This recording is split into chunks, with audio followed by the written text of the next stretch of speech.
I want to tell you about a new podcast called Amuse News. Publishing multiple days a week, Amuse News is your source for food news, interviews from around the food world, and more. On the show, we'll be engaging with food storytellers, from chefs to advocates to people working in the field, and many more. Find Amuse News wherever you get your podcasts. Amuse News is a destination for everyone who's looking for a new, insightful look into the world of food. You're listening to Heritage Radio Network.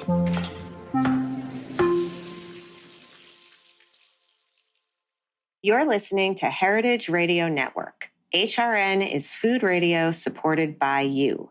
Learn more at heritageradionetwork.org.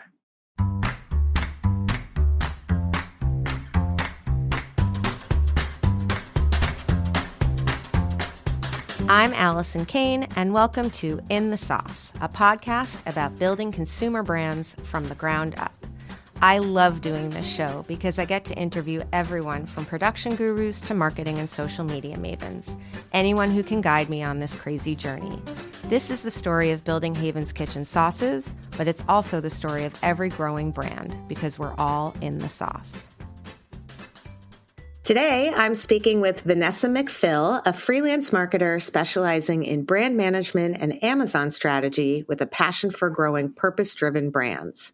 With a diverse background from CPG to beauty to health and wellness, Vanessa is an Amazon Ads manager partner who works with brands like us to craft online and offline strategies to drive awareness and growth.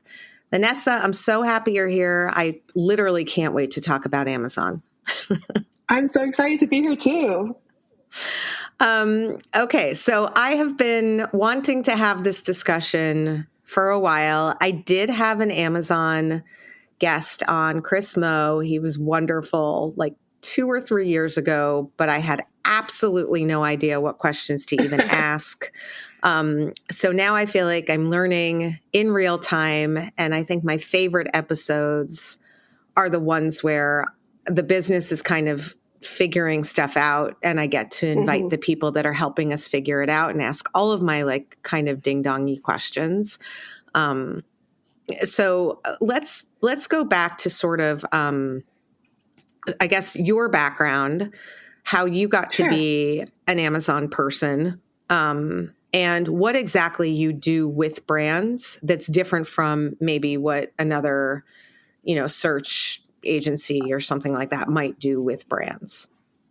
Absolutely. So I started my career in specifically media management in the agency world in New York City. And, this was quite a long time ago. And honestly, Amazon was not necessarily on the radar at that point.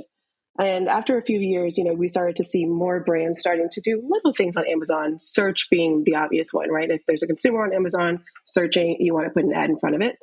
And so, within the media world, I started getting involved with that with different brands. And as Amazon grew, like I know you said you had a guest from 2 years ago or 2 or 3 years ago, and I was just thinking how different Amazon, the business is. Even 2 or 3 months ago, it moved so quickly. It's such a big beast in the space. So, I've been lucky enough to work with brands who are really willing to try something new, and especially on Amazon, they go out and they test and they see things and then see results. And so, besides, just search, Amazon has a lot to offer, especially when it comes to building that top of the funnel awareness. And, they've acquired a lot of properties, whether that be Twitch or Freebie, things like that, where there's just so much to be able to test. So I've just always found it to be a lot of fun to work on Amazon. I think a lot of people think of them as just a retail partner, or others think of them as just a media partner, but they're really all of the above. And so it's a great way to hit a consumer from an awareness perspective all the way down to driving a sale. So there's all kinds of things that you can do on Amazon. I think for me, my approach to Amazon is a lot less focused on performance and just driving sales, and really focused on what can Amazon do to help you build a brand across the board, right? Right. When you think about it, a consumer is going to Amazon, and first of all, any Joe Schmo can go and sell something on Amazon, right? So there's... Right. It's a third-party marketplace. I learned that today. Look at you. See? My first solo thing that I did with Amazon, it was gosh, it must have been like 4 years ago. My best friend and I were like, you know what? Time to make some money. And we figured out how to sell pool floats. They were like these little cute champagne pool floats. We're from Florida, so we're pool girls. Mm-hmm. And we decided we were going to sell pool floats. And so we bought a bunch of pool floats from Alibaba at the time, and we were selling them there. And I started to realize, there's a lot that brands can do to become more credible in the space because Amazon has the tools out there for you, right? So to me, it's not just getting out there and paying for search. Like that's obviously an incredibly important part, but it's thinking about all of these other things, whether it be paid media type things or whether it be having a really strong brand store or things that are free that Amazon has to offer to make that store and make that presence on Amazon a lot more credible. Okay. So this is awesome because, I know enough to know that being able to be on Amazon, I mean, people who listen to this podcast know, we are not building out our own D2C store. We are doing a buy with Prime partially because of the economics, but also because we know that, it's the number 2 or number 3 search engine in the world. And just having a presence on Amazon is, to your point, really helpful for just brand awareness. People, when they type in Haven's Kitchen into Amazon, if nothing shows up or something kind of like lame shows up because it's this like old pouch of, a fresh sauce from a few years ago that was on Whole Foods, it's not a great look for the brand. So this feels good because it's like we're thinking about it kind of right. Yes, you're going in the right direction. One thing that I've noticed over the last few years is that consumers in brick and mortar in stores, they still go to Amazon before they make the purchase a lot of the time. So exactly what you're saying, Ali, you want to make sure that when a consumer goes to look you up to see how your reviews are doing, to see what the brand is, that you have a presence there and they can make a confident purchase in the store.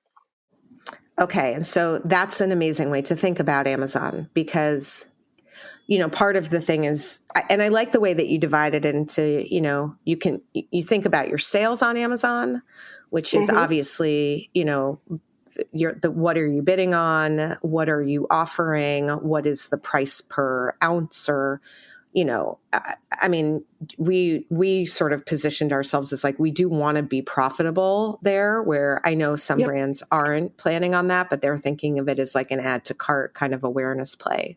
We are not. And then the other side of it is where you really like to focus, which is the brand story, both on the platform and off, that, use Amazon to build the brand presence and brand awareness. Yes, absolutely. And what's great, it doesn't have to be expensive. Right. So that's what I want to get really into because this is what's so great. So the first thing you said when you were talking about building that brand story is the store, having a brand store.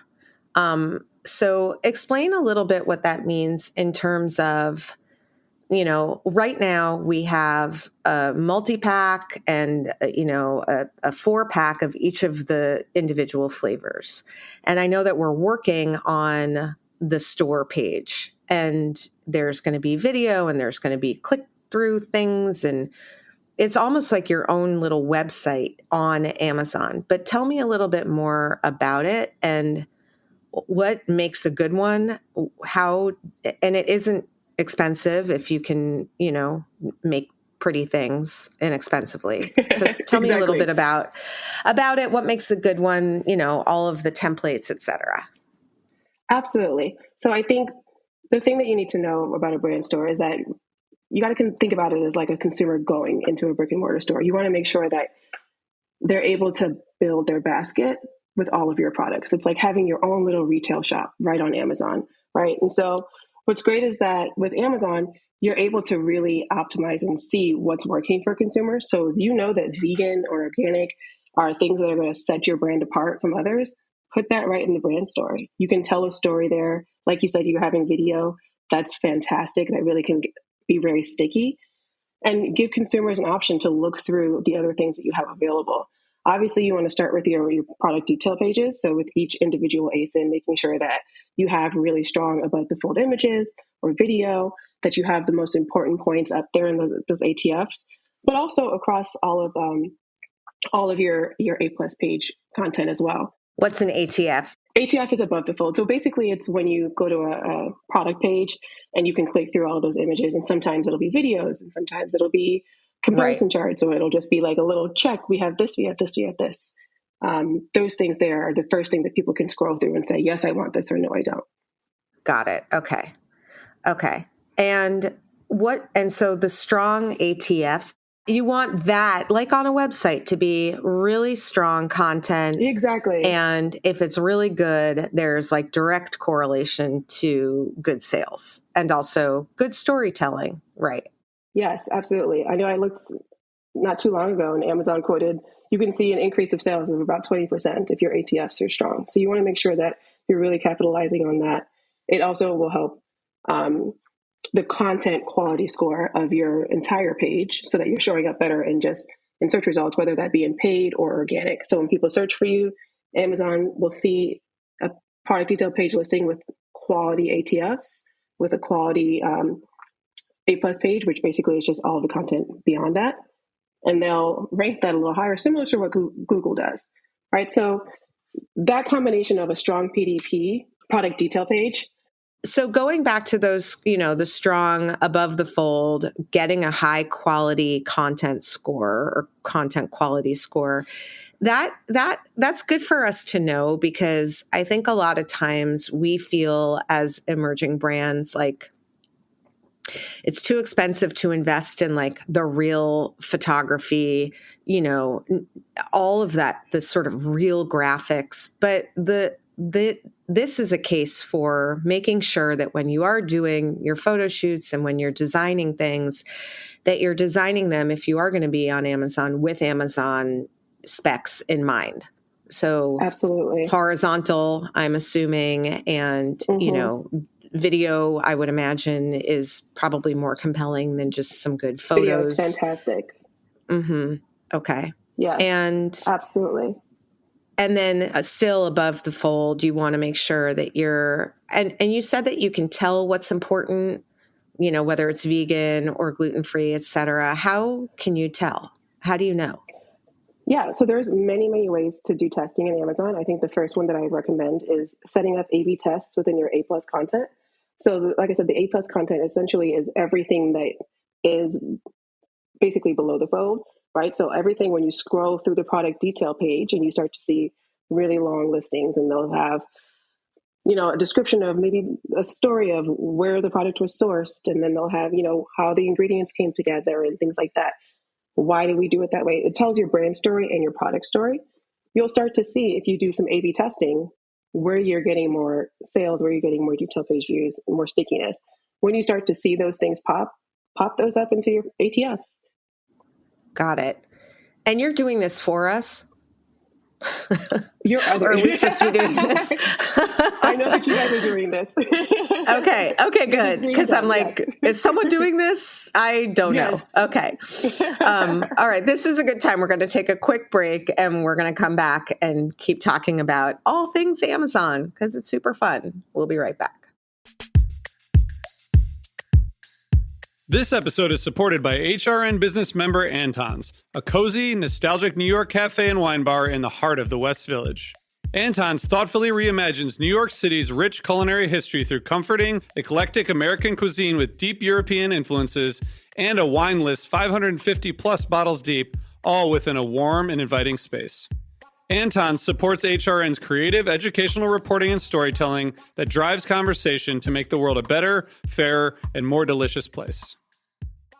I'm back with Vanessa McPhill, and we are talking about A+ content on Amazon, which you can imagine I thought meant great content. I was like, what's B+ content? What's C+ content? And Ashley was like, no, it's not. It doesn't mean like, yay, good content. So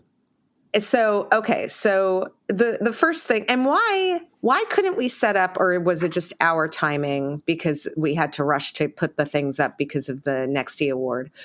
Why are we waiting? Why did we wait to make a a store or like a brand page after we did the product pages. Was that just us?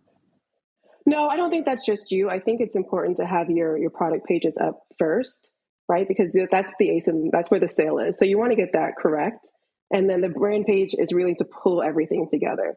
So Okay. while it is a brand story, at the end of the day, yes, Amazon is a sales driver. You want to have your PDPs strong and put in a really good place so that when you put it together in a brand store, the entire umbrella, if you will, makes sense together. Okay. All right. That's good to know. Okay. And so what are the other sort of best practices? I know like a good video, you want to have, a little bit of testing in terms of like what's really resonating with consumers. Are there any, where just best practices where you're like, oh, I wish every brand had this, type of content? Yeah. Absolutely. I would say, it's going to depend on your category, right? But I think the important thing here is to make sure that you're very honest with what your product is and what it isn't within your detail pages so that you're avoiding any kind of negative reviews because someone didn't understand. So for example, if someone is thinking of an aioli and they go by Haven's Kitchen and they want something that's more of a mayo-based product, they need to be clear, and the brand pages need to be clear that that's not what this is. This is a vegan product. It's made with aquafaba. Like you want to make sure that the consumer understands that up front so that they're not going back and tanking your reviews because maybe they didn't understand what a brand might think is obvious. So that's the first thing. I think that's a trap that a lot of people fall into. When you love your brand and you know your brand, don't assume that your consumers do. Right. Put that in there. Yep. I think obviously being very visual in your text and your language and putting the time into design, like bullets are great, but if there's ways that you can put in comparison charts, whether it's comparisons to your other products, comparisons to the market, comparisons to competitors, including that in there as well, ingredients, sizing, that type of thing. Certifications, if you have that, those are great. Right. So our like spice meter is a good example. Like perfect example. We have like an image that has like, it's not spicy at all in the yuzu, but it gets up to kind of like heat on the, and is there like a number of those like that where you just kind of jump the shark where like there are too many, like you want like 3 good images or charts, or do you want like, that's a good question. I think in your ATFs, you want to have around 5 to 7. In your A+, okay. It's going to depend on the category. It's going to depend on the product. But you'll see very quickly if you're getting a little too far. You'll see traffic drop off pretty fast. And I also remember Ashley explaining that the order of on your PDPs, it's always like front of pouch, back of pouch, lifestyle shot, ingredient shot. Like it's pretty, I don't know, like standardized. Set. Yeah. Yes. Standardized. Yeah. You want to stay with what consumers already know. Like almost think about it as the way they shop in store, right? They're going to look at the front of the pack first. They'll turn it around and start looking at the ingredients, maybe a nutrition panel. And then you start to put in your lifestyle and your video images towards the end there. Amazing. And I think, the part that you just mentioned about making sure that you're honest, it's not as if, I'm just thinking that's such a good point that it's not like we wouldn't be honest with our consumer. It's that we would assume that it is obvious to them that this isn't going to be mayonnaise because it is plant-based aioli. But you're saying really make very, very clear every single thing that could be a question because they might not get it. They're buying it and then the reviews can kill you. So exactly. You can assume some Amazon consumers, I'm not going to lie to you. Sometimes I'm one of them. Some consumers are just like super shoppers and they're like, this is pretty, add to cart. I think it's one thing. I'm not going to read it. And then, they'll go back and be like, oh, I didn't even realize that this is not a mayo-based product. And that saves you from a negative review that you didn't deserve. Yeah. Well, so let's talk about reviews a little bit. Sure. I know that they're important. I know that you're not supposed to, flood you're not supposed to like be up there and get 100 5-star reviews immediately. Right. That's like a big red flag. What are sort of the rules and the goals around reviews? And what do you do if they start getting weird because, it's getting delivered a certain way or, things kind of beyond your control? Help me figure that out. Okay. Yes. So like you said, with Amazon reviews, they are very, very strict about any kind of ingenuine review, right? So you want to make sure that you're not asking people to give reviews, that you're not incentivizing them to give reviews. You can join some of Amazon programs like a Vine, where you'll send out the product usually ahead of a launch. They'll send it out to a certain amount of consumers, and then those consumers will come back and write a review, and Amazon will tag the review as like they were giving as an incentivized review. That's totally fair.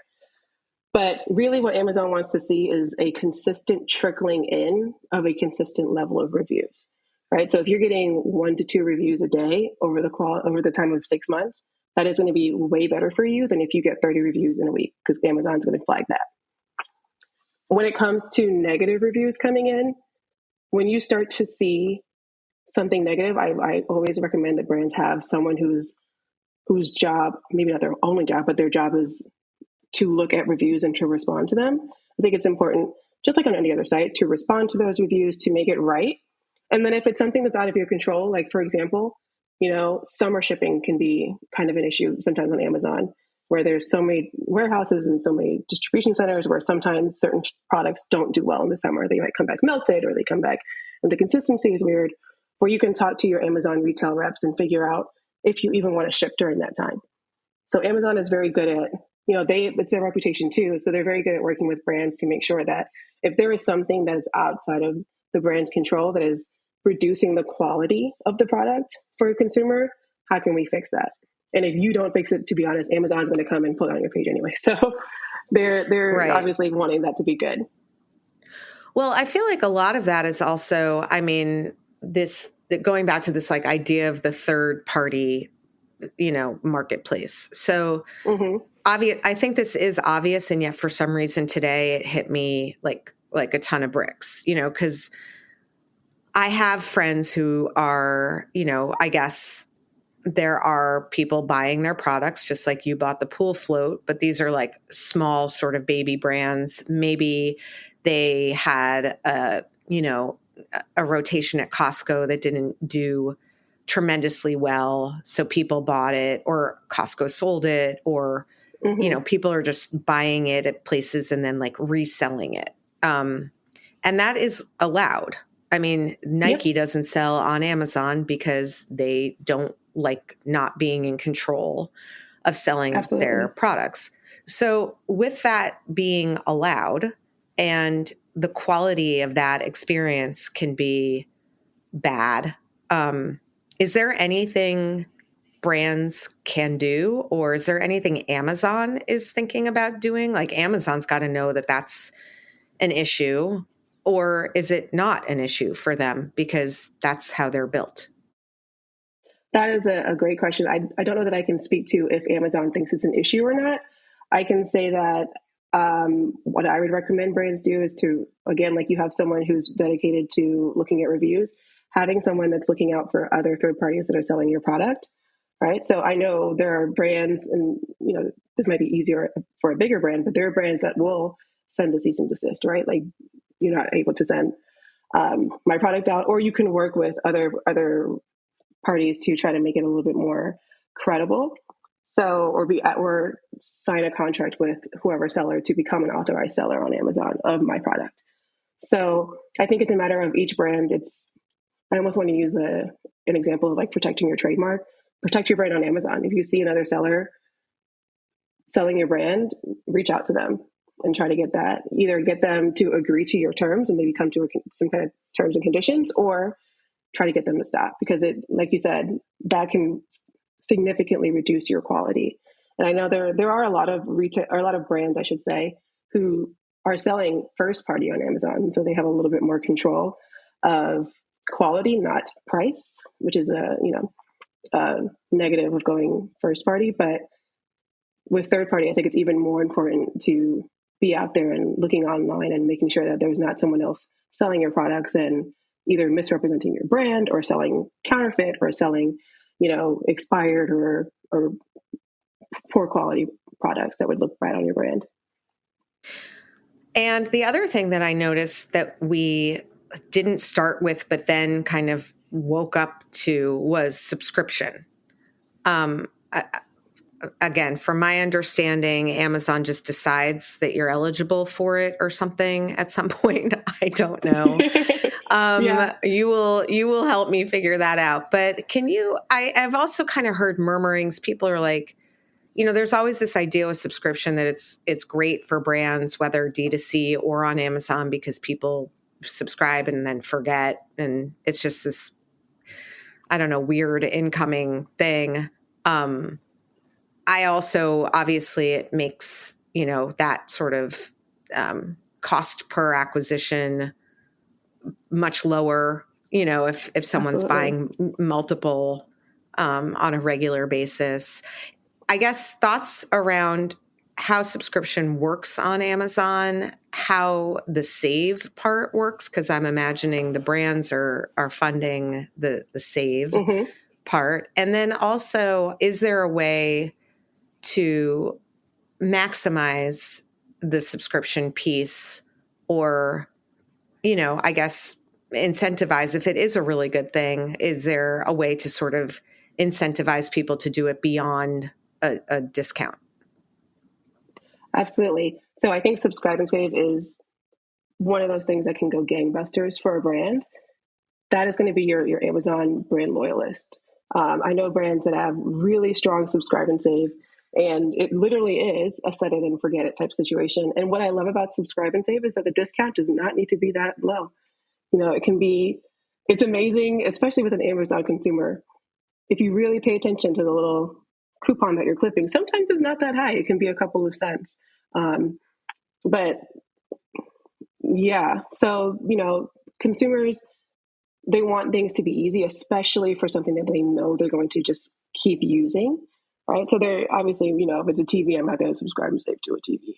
But for something like an aioli that I'm using, that I'm consistently cooking with, why not put it in Subscribe and Save? When it comes to maximizing Subscribe and Save, I think the best way to do it is really to advertise it. There's many, many ways you could do it. You could do it through social and driving people to your site, but I think that's where DSP, which is Amazon's demand side platform, comes in.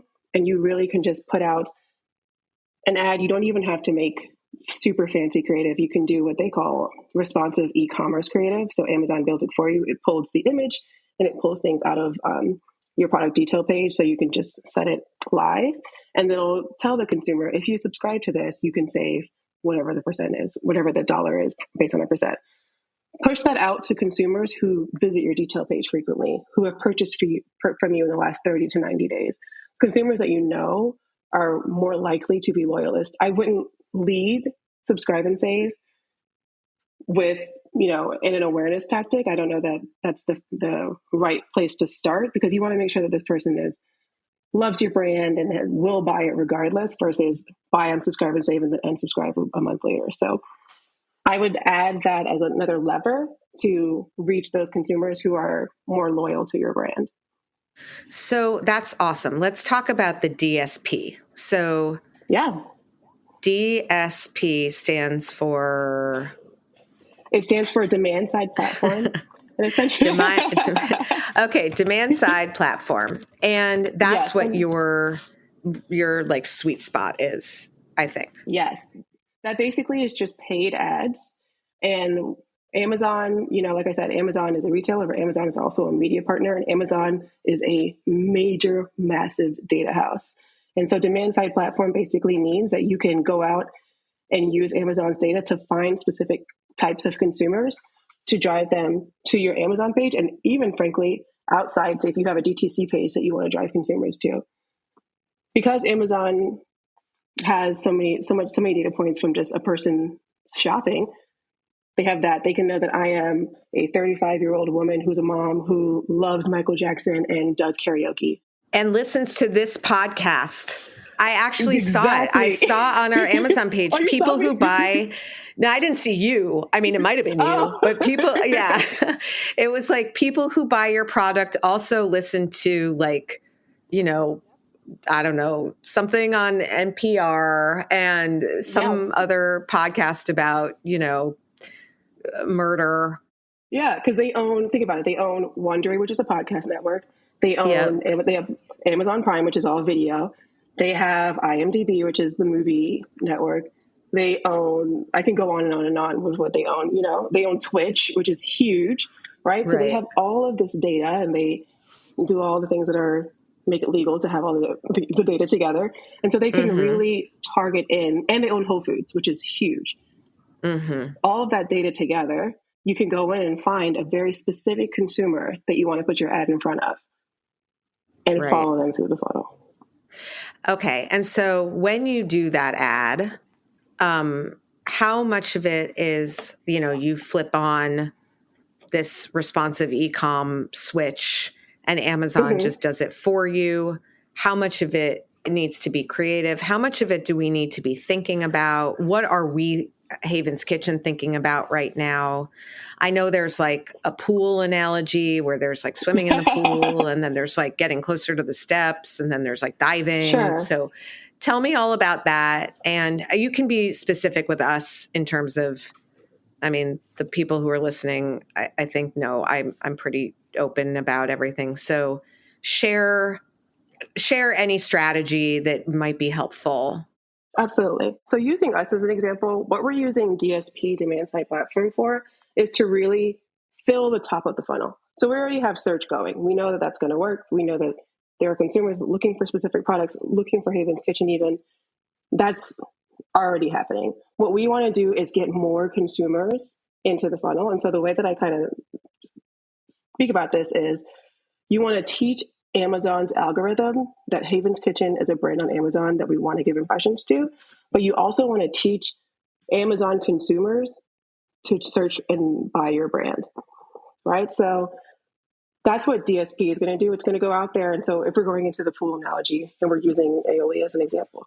So right before Haven's was on Amazon, there are absolutely people, if Haven's Kitchen is a pool, there are people who are out there that are like, swimming is cool. I like swimming. I'm not going to the pool today, but swimming is cool.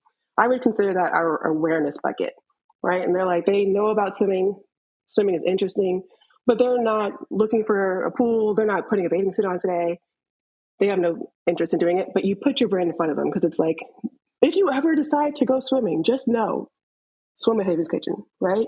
If you go a little bit further down the funnel, maybe you're at the pool now. I'm not going in the water, but I'm here and it's lovely, right? We consider those like consideration people. So those are people who maybe they're not looking to purchase an aioli today, but maybe they're looking for dinner ideas. Maybe they're looking for sauces.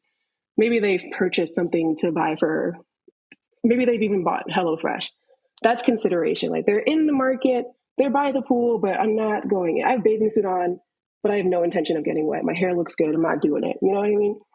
That's that next funnel. So we're putting Haven's in front of that. And then the third is really, this is where we get into like remarketing and targeting specifically. These people are in the pool.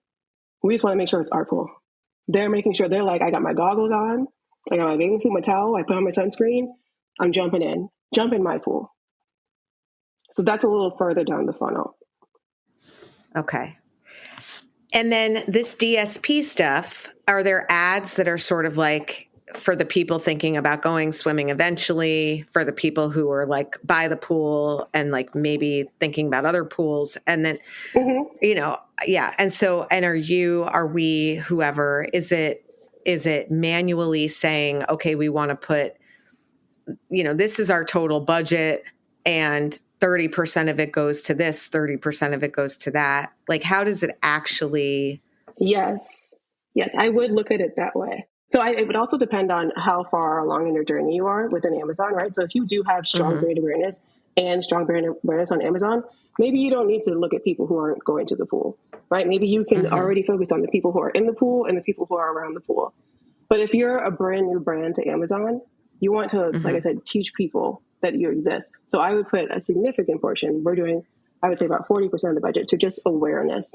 And that's just like, hey, Haven's Kitchen's available on Amazon. And it's not looking at driving sales, right? It's not going to be a sales converter. I wouldn't look at DSP as something to look at your return on ad spend. It's a long-term investment, but you want to look at that and just like, you can do, like we said, the responsive e-commerce ads, which is what we're doing initially to just get people used to your brand being on Amazon. But there is a whole gamut of ads that you can do on Amazon through DSP. You can do video, you can do very custom images and things like that. Obviously, it can get more expensive when you start to do that, but you can start small and start to build up. When you're getting down to retargeting, that's when you're going to want to, or the people in the pool, I would say, that's when you're going to want to look at things like even a subscribe and save ad. Like, hey, I'm going to target this to somebody who's been to my pool before, give them a subscribe and save ad so they get a membership to my pool. Right. We could just keep going with the pool thing. I'm a Florida girl, like I said, so yeah. I could go well, on it's funny because, I had a whole discussion with my 21-year-old daughter. This is not related to Amazon, but it's funny because she said something like, I don't want you to be holding my like float in the pool anymore, but I want to know that like you're still in the pool if I'm swimming to the deep end. And I was like, okay. Now I'm always like, I do a little swimmer emoji or I do a little splash, like just to remind her that like she's growing up, she's swimming, but I'm also in the pool. But you're still I'm still in the pool. So it's funny because we literally just had this conversation over the weekend. And I love that. I'm going to tell my son this. That's so great. Yeah. Well, it's kind of true. You start off like with you are the water wings and then you're kind of like, it's like the bike analogy, but the pool is kind of more fun because you're in the pool together. I like that. Okay. Sorry for the aside.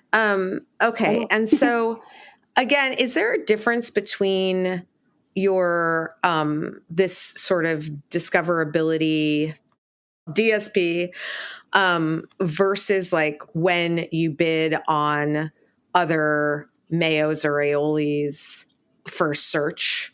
Like, yes. Yes. Okay. Can you break that down a little bit? Absolutely. So search essentially is going to show up on the listing page or on the Amazon page. So if you go to Amazon.com and you search for aioli, and you'll see some, maybe 4 to 5, depending on the day, maybe 2 or 3, that'll say sponsored at the top. And I will say Amazon search has become very, very sophisticated. You could do video now. You could have your brand store show up. Like, it actually is very beautiful what you can do in search versus even a few years ago, even a few months ago, to be honest. But Amazon search essentially is a consumer goes in, they search for something, and whether it be aioli or whether it be dinner ideas or whether it be, spatula, you could, if you wanted to, bid on that keyword, right? And so Amazon will show things based on what they think is most appropriate. If a person clicks on it, you pay for the click, they go to your detail page. That's search. DSP is a little different, where it's less based on, it's not based on a consumer making a search. It's based on all of the behaviors a consumer has done over whatever specified time period, whether it be 30 days, 90 days, etc. So I don't have to go on Amazon.com today and search for aioli to be served a DSP ad. I could simply have gone to Whole Foods maybe a week ago and purchased, let's say, sriracha mayo, and I could fall into a bucket that says they might be a good target, right? And so we, Haven's Kitchen, can push out an ad to me because of something I did a week ago, even though I didn't go search for aiolis today. So that is the key difference between the two. Ah, got it. It really, it's like, it's like a media world. It's a totally different, it's kind of cool that it's both, I mean, I love the way that you framed it up at the beginning. Like it is 2 channels fully. Yeah. It is a marketing channel and a sales channel. And absolutely, I think that's probably why brands are willing not to make the margin. But it seems to me, I mean, unless we've calculated everything totally backward, which, I hope we haven't, it seems to me like there is a way to make a lot of profitable money on Amazon if Absolutely. you do it right. Yeah. Absolutely. And I would also encourage brands to not just look at the impact of Amazon within just Amazon.com sales, but look at the impact of Amazon on your brick and mortar sales as well. Because Right. Yeah. consumers don't shop in a vacuum. They're not like, I only purchase on Amazon, and therefore I saw this Amazon ad and I'm going to buy it on Amazon. They might Right. see an Amazon search ad and maybe they don't convert, but they'll go right into Whole Foods or go right into Sprouts and buy it in there. Yep. Yep. I mean, it is the true sort of omni-channel, you know. Mm-hmm. I think we're all aware that people discover it digitally and, you know, for the most part are still sort of buying, you know, physically, although that changes and that's obviously super category dependent. Right. Okay. So we talked about discoverability. We talked about sort of how to make yourself look good, both when people come to you, when people don't come to you. Can we talk a little bit about Prime Day? You know, yes. it's not a TV, you know, people might not necessarily be thinking like, oh, I'm going to save up to buy aioli on Prime Day. But Yeah. I know that you do feel you have good feelings about Prime Day. I have feelings about this. I will say, yes. I am a Prime Day convert. I used to think, you know, a few years ago, it was like, if it's not a TV or a Kindle, why would I ever do anything on Prime Day? And Amazon honestly has just shown me different. I think I was listening to a different podcast not too long ago, and it made me think of this. And they were talking about the Super Bowl, and they said, you know, most artists don't make any significant money from the Super Bowl. They don't do it for the money. They do it for the exposure, right? They know that if I go to the Super Bowl, searches are going to go up. If I do the Super Bowl, people are going to listen to my album more, et cetera, et cetera. That's how I think of Prime Day. Like, it's not going to be your Super Bowl, but maybe it's your halftime show. Prime Day, Amazon has convinced and conditioned consumers to shop on Prime Day. Even if they have no intention to buy anything, even if they don't know what they want to buy, or if they have one thing they want to buy, that doom scroll is going away from TikTok and Instagram. It's going to Prime Day. It's going to Amazon.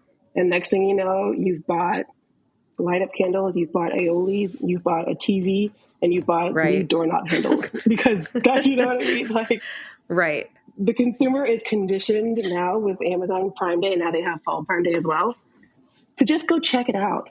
And almost every time they end up doing something else. Will you end up having a super successful sales day? Maybe, maybe not, right? It's going to depend on what you offer. It's going to depend on how much traffic you drive to Prime Day from social, from your influencers, from other channels. But regardless of that, there's traffic there to take advantage of, right? Right. You might see that more people are on your detail page. Maybe not one of them purchases, but if more people are on your detail page, that means you have a bigger pool in the future to target against, to put ads against, to put subscribe and save against, right? So I would encourage for Prime Day, for Fall Prime Day, even for like New Year, New You, things like that, all of Amazon's tentpole, just consider what your strategy is going to be to capitalize on the guaranteed extra traffic that Amazon is going to get. I think last year, or I don't know if it was last year or the year before, one of the top products that they had for Prime Day was a protein powder. I never would have guessed. I remember being blown away of like, protein powder? That's what people are buying for Prime? Yeah. So when you say make a strategy, whether or not you're planning on like, you know, having a ton of sales, I mean, to me, strategy is like, all right, well, we'll offer, you know, whatever, 10, 15, I don't know, 20% discount, whatever. That's part of the strategy.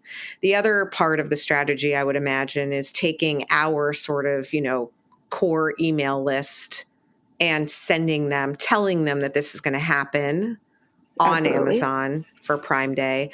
But other than those two things, that's pretty much all I got for like make a strategy for Prime Day. So what are the other kind of components that would like make a strategy for Prime Day for a brand like ours? Yeah. Yeah. So I would suggest looking at it in a 3-pronged approach, right? So you're going to look at your lead in. So the few days before Prime Day, no more than a week out. People don't care that far out.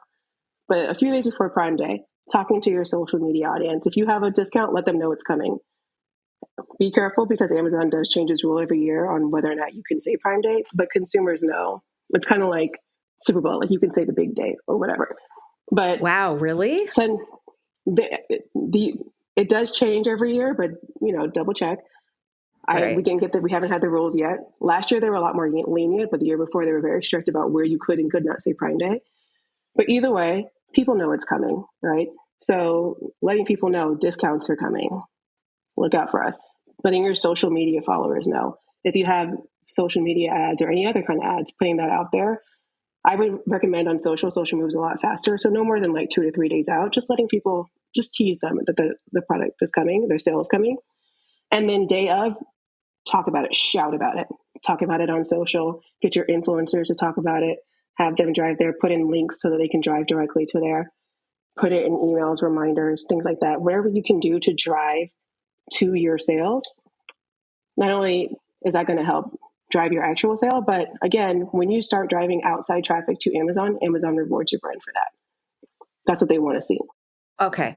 So, I mean, we are basically using Amazon as that's how we're using content creators and influencers. Like, my goal is that they're like out there talking about it and directing people. This is what we could not do with Fresh, which is why we never really invested in this type of marketing, because by the time someone listened to someone talking about the product, it was like a half an hour later and they couldn't find it on the thing. Right. So now it's like, okay, I'm heading to Amazon. I'm going to buy it. How does Amazon reward us for that? That's very cool. What does that mean? In your search results, it's again, feeding the algorithm, right? So if you have more traffic going to your pages, Amazon's algorithm is going to see that and you're more likely to show up organically. Showing up organically is going to be huge for Prime Day because there's already so much more extra traffic on Amazon that if you're showing up organically within that extra traffic, you can even pay for that person to come to your detail page or to make a sale, hopefully. I'm basically talking about in search results. There's that. And then there's also, Amazon does have Prime Day pages. I will caution, it is incredibly hard to show up in a consistent place on a Prime Day page where they have like all the Prime Day listings. So I'm not trying to guarantee that you're going to be able to get on those, but it will help. The third prong of that though is after Prime Day, I call it like the lead out. After Prime Day, figuring out what you're going to do with the new consumers who came to your page. So if you had a lot of people come look at your detail pages, if you had a lot of people searching for your products, if you had a lot of people browsing, clicking, adding to cart even, those are great people to do two things with. One, create lookalike audiences with DSP. So basically saying, okay, this person obviously is interested in my product. They added this to cart, or they searched for me, or they looked at my detail page. What Amazon can tell you, like, okay, well, this person is probably interested in natural products. This person is into a healthy lifestyle, things about that person that they have through their data. And you can create what's called a lookalike audience and find other consumers who are like that. And so you can target them in more ads in the future. So there's that. Or you can straight up do retargeting and get back in front of that person. I would suggest this is a great place to use subscribe and save and say, all right, you added us to cart, but you didn't buy us. Here's a subscribe and save message. Here's a little incentive. Why don't you go ahead and purchase? They probably will. And that's all through Amazon. That's not like us sending emails to these folks. That's like all through. It's all through Amazon. Yeah. Right. Wow. Okay. So one of the things that I kind of want to talk about before we wind it down is the difference really between, that the ROAS, basically the return on ad spend, Instacart number, which is very much sort of bottom of the funnel. We always talk about this. Absolutely. Like people are going there, they're buying their groceries. We've kind of calculated what we need to have as a ROAS, and it's not the number exactly that Instacart gives you, to make sure that like we are getting our money's worth and that the return on that investment is actually working. But Amazon, the ROAS is a little different. So when we see like a 2.8 ROAS, it's not apples to apples with the Instacart ROAS. And there's also like ACOs and tacos. Like there are all these like other acronyms on Amazon. So how would you help us understand what success looks like, what it should look like? What are the things that we really should keep our eyes on? Yes, absolutely. So I think with Amazon, again, I think you put it perfectly. Amazon and Instacart are not equal in that Instacart is a retailer and a search platform, but Amazon is a lot more than that. And so I would look at Amazon in a scorecard, right? So look at each piece that you are doing and the role that it plays and scorecard it based on that. So if your objective, you've just launched on Amazon and you want people to know who you are and your objective is awareness, you're not going to want to base that on ROAS, right? Because you're just not going to see a good ROAS. You're automatically going to want to take the money out and put it into search. I would not look at it that way. What I like to do is what I call like a weighted scorecard. So, okay, if our objective is awareness, but obviously we need to make sales, maybe 40% of our budget is going towards awareness. And I'm looking at metrics like reach. I'm looking at our detail page view rate and things like that. I'm looking at our click-through rate versus some of the bottom of the funnel consideration or purchase, where I'm looking more at like your cost of sale, or your ROAS, or your subscribe and save rate. So to me, it's more important to look, just like if you're going to fill the funnel with these tactics, you also want to measure the funnel based on what each role is supposed to do. Because otherwise, every time, if you go in there and you say you want to have an awareness objective, but you're looking at a sales KPI, it's never going to make sense to keep spending that way. So you're going to have a little bit of flexibility. Right. And a little bit of patience, I think, is what you're saying too. Like it's going to be a little bit more expensive. It's not going to feel as fulfilling. But what you're saying is like you are building the top of that funnel and getting learnings from Amazon basically on who's coming into the funnel. And that way then you can start to really drive, start to drive sales. But keep it separate in your mind and don't freak out when it's not necessarily immediately.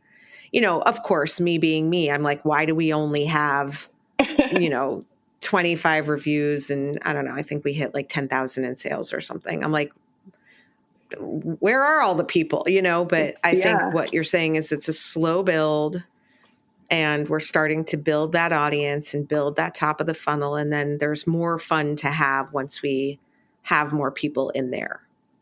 Absolutely. Okay. And then, You mentioned driving people to Amazon from other channels, which is perfect for us because, there are people who have both D2C and Amazon. And I guess there are brands. And what do you say to them? Like for us, obviously, any traffic that we have where people want to click to buy from their couch is driving them to Amazon. But what about the brands that have both? Yeah, I think, there's advantages to both. I think the biggest advantage to driving to your own D2C is that you own the data, right? So you basically own the consumer. You do lose that when you drive to Amazon. So, I think to look at what the return is for DTC versus Amazon. And then also, Amazon can also drive DTC. So there might be brands who are on Amazon just to have that presence and to have the brand store and the credibility, but maybe they're using that data through DSP to drive their DTC website, right? Because Amazon's data is almost definitely, in most cases, going to be a little bit more robust than your D2C website. So it really is going to be a matter of what your objectives are, what you're trying to accomplish, but there are ways to make them work together. Well, in our case, going back to us, like because we went through the process of making it buy with Prime and it's going through Shopify. I don't know if that's the right way to say it. I believe we are getting first party data because we're just not necessarily, when people buy it on Amazon, it doesn't necessarily we don't get that data. But if people want to come through us and they buy on our website, even though they're buying it on Amazon, we're still getting that data. Is that right? Okay. Yes. If they buy on your website, then yes, you'll keep that data. Once they leave to Amazon, you'll lose whatever happens after that. But if they purchase on your website, boom, that's your consumer. That's your data. Right. Okay. Last question for you. I know you love Amazon and you're excited about it. What are the big watch outs for brands that you're like, okay, be very careful, don't mess this up?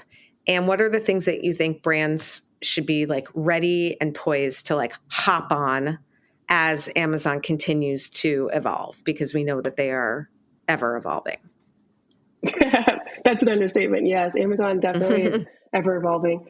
I would say for things to hop on, I would say pay attention to what Amazon is launching and what they're kind of placing their hats on. I think one of the big ones is essentially sustainability. I know they have like Client Pledge Friendly Week coming up soon. You can see the Client Pledge Friendly logo on a lot of products there. And, here's the thing, like we said, Amazon has so much data, not only in all of the platforms that they own, but even in reviews, right? They know exactly how consumers feel about everything. So when Amazon is coming up with something and then they're doubling down on something, I think that's really important. It's because people care. Exactly. It's important to think about how that can affect your brand, especially when it comes to sustainability. Is one of those things that I've just noticed over the last few years, Amazon is going further and further down that path. Okay. I'm really interested to see what Amazon has coming out with AI. One thing I think that's really interesting or that I love as a consumer is, you can go in and it has AI generated reviews, which is great, right? Amazon's obviously going to do more with AI. I don't know what they're going to do, but right. Well, they added that little weird picture of our pouch. Oh, yeah. I think there's like some little AI, picture of like a pouch randomly like perched on a thing. Like, and we're like, that's not our photo. That's AI. Yeah. And that leads me into my watch out, which is Amazon is not a set it and forget it type of platform. Right. It moves so fast. So much happens. Not only can other people or sellers come in and maybe dilute your brand, but Amazon itself could do it, right? Like, not that they're doing it on purpose, but even something like an AI where they're testing something, you want to make sure that you're paying attention to your detail pages, that you're paying attention to your reviews, you're paying attention to how you show up on Amazon, because it's such a big platform and it moves so quickly that you just want to make sure that you're on top of it. Yeah. Well, I mean, that was amazing. That was basically so like fun.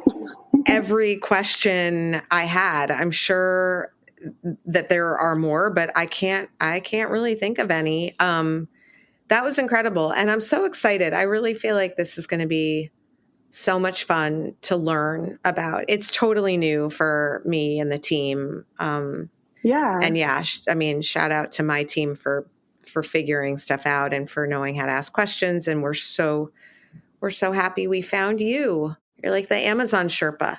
I'm so happy to be here. I would never call myself an Amazon expert because I feel like Amazon changes so frequently that it's like Jeff Bezos is not an expert. Like, it's impossible, but it's such a fun thing to work on, and it's a great platform for brands and consumers. So you do seem to really enjoy it. Yeah. I always go back to my like IP attorney, Amanda, who when I got off of the podcast with her, I mean, we were talking about like trademarking and copywriting and, I don't know, all the words and, IP and God knows, but she was so into it that I was like, maybe I should have been an IP lawyer. Right? Like when I talk to people like you that are super excited about what you do, I'm always like, like my Walmart, the broker I had from Walmart on the show, I was like, maybe I should move to Bentonville and be a Walmart broker. Yeah. I don't know. Like, I want to work at Costco. Like, I don't know. Yeah. I have a lot of things now that I'm excited about. Well, Vanessa, thank you so much for coming on the show. And I'm sure I will be getting a lot of DMs about how to reach you. So folks, I'll share her info with you. When you DM me. We're not going to spam it right now. But thank you. Amazing. Thank you so much. I had a great time. Thank you for giving me the platform to nerd out about Amazon. No, awesome. Nerd out anytime. And Liam, welcome back from your vacation and your tour of every baseball field in America. I think that is a very cool, ambitious goal that Liam has that I don't know that everyone knew about or that he wants everyone to know about, but it's very cool. Sorry if that's private. And listeners, I am going to visit my daughter, who I was just talking about, in the pool. She's away for the semester, so I'm going to visit her next week, but I'll be back in 2 weeks with another episode of In the Sauce. In the Sauce is powered by Simplecast. Thanks for listening to Heritage Radio Network, food radio supported by you. Keep in touch at heritageradionetwork.org/subscribe. Hey listeners, we're nearing the end of our 15th anniversary fundraising campaign, and we need your help to meet our goal. This campaign offers you a chance to win a unique food and music experience in one of the most exciting cities in America. Here's how it works. Donate to HRN and you'll be entered to win dinner for two and 2 tickets to a concert in one of 8 amazing cities: New York, Los Angeles, Philadelphia, Nashville, Las Vegas, Charleston, Ardmore, Pennsylvania, and Asheville. All donations support our work educating food system storytellers. And when you donate, you can choose one of those cities and you'll be entered to win dinner and 2 tickets to a show. So help us reach our goal and enter to win dinner and a show in the city of your choice. Check out heritageradionetwork.org/15 to donate and enter to win today. That's heritageradionetwork.org/15. Thank you.